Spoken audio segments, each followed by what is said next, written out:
गुरुत्वपूर्ण नोटिसटी आसी जाइए CUET PG 2022 online application form पाई कौन है आपणकर 18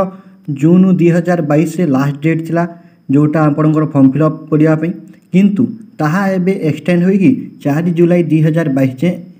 आपण फॉर्म को सबमिशन करें जदि आपण फी पेमेंट करने कथा देखिए ताहा आपण 5 जुलाई 2022 राति 11:50 जाए करें सेहीपरि करेक्शन इन एप्लिकेशन फॉर्म जोटा अच्छी आप 6 जुलाई 2022 रु 8 जुलाई 2022 मध्य करें। यह अत्यंत गुरुत्वपूर्ण सूचना अटे जो मैंने भी एप्लाय करना से मैंने एप्लाय करें केमिति एप्लाय करेंगे step by step video link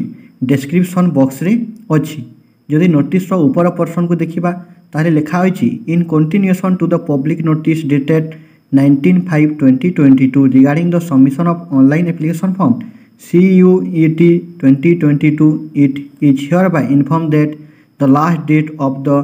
submission of online application form has been extended from 18 June 2022 to 4 July 2022 ताहले भाभी नियंतु आपणकर जो एग्जाम हो अगस्त मास प्रथम सप्ताह किंबा द्वितीय सप्ताह रे हेबार संभावना अच्छी जोटा एक गुरुत्वपूर्ण खबर अटे छात्र छात्री मानक पई एवं आपण यही इनफॉरमेशन को सांग मानक सह शेयर करतु जद्वारा से भी निजर प्रस्तुति को आहरी भल कि करि पारिबे। धन्यवाद।